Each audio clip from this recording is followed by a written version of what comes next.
ভালো উদ্যোগের সমর্থন আর মন্দ কাজের তীব্র বিরোধিতার মাধ্যমে সংসদকে কার্যকর রাখবে প্রধান বিরোধী দল বাংলাদেশ জামায়াত ইসলামী।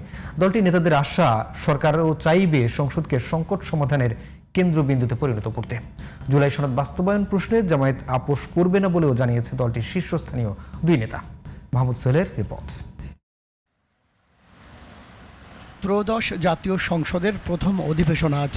৬৮টি আসনে জিতে প্রধান বিরোধী দলে থাকা জামাতের দুই শীর্ষ নেতা বলছেন, অতীতের মতো সংসদকে সার্কাসে পরিণত হতে দেওয়া হবে না। আমরা বিরোধী দল হিসাবে আমাদের সবচেয়ে গুরুত্বপূর্ণ প্রায়োরিটি থাকবে গিয়ে জুলাই জাতীয় সনদ কার্যকর করা, কারণ এটার সাথে পরবর্তী অনেকগুলো সিদ্ধান্ত রিলেটেড, যেমন দ্বিকক্ষবিষ্ট পার্লামেন্ট হবে, সংসদে নারী আসনের 50টাকে 100-তে যাবে, যে 30টার মতো স্থায়ী কমিটি, তার অধিকাংশ বিরোধী দল পাবে। বিরোধী দল এই সমস্ত বিষয় নিয়ে সংসদে শক্তিশালী ভূমিকা পালন করবে। জমজমাট একটা সংসদ হবে, খুবই আলোচিত একটা সংসদ হবে, উত্তেজনায় ভরপুর একটি সংসদ আপনারা দেখবেন।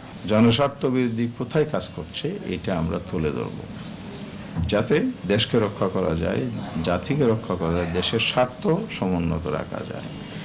আমরা সরকার যদি পজিটিভলি আগায়, গঠনমূলক কাজ করে, কল্যাণমূলক কাজ করে, জনস্বার্থের কাজগুলো যদি সরকার ঠিকভাবে করে, তাহলে আমি ক্ষেত্রে আমরা সহযোগিতা করব। এটাই হবে জামাতের বিরোধী দল হিসেবে ভূমিকা।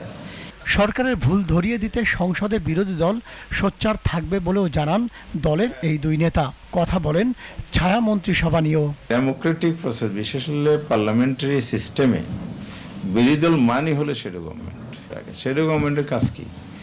শ্যাডো গভর্নমেন্টের কাজই হচ্ছে, আপনি একটা সরকার বাজেট দিয়েছে, আমি একটা বাজেট দেব বিকল্প, যে তোমার বাজেটে এই ত্রুটি আছে, আমি এই গোট সাইডগুলো নিয়ে আসলাম। নামে বিরোধী দল, কাজে যদি আমি বিরোধিতা করি যে না এটা ভালো না, এটা ভালো না, এটা ভালো না, তাহলে জাতি জানতে পারলো না তাহলে ভালো কোনটা ছিল। যে আমরা বিকল্প বলবো যে না, সরকার অর্থনৈতিক ক্ষেত্রে এই যে স্টেপটা নিচ্ছেন, বাংলাদেশ ব্যাংকের ক্ষেত্রে এই মুদ্রানীতিটা করছেন, অথবা পররাষ্ট্রনীতির ক্ষেত্রে এই যে কৌশলটা নিচ্ছেন, এর চেয়ে বেটার হচ্ছে এটা। যুক্তিতর্ক দিয়ে, ডকুমেন্ট দিয়ে আমরা সেটাকে জনগণের সামনে তুলে ধরবো।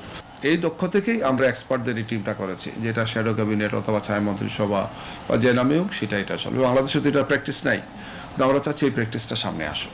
নেতারা বলেন, আগামীতে বিরোধী দল সংসদ বয়কট করবে কিনা তা সরকারি দলের আচরণের উপর নির্ভর করছে। Mahmud Sohel, GTV news, Dhaka.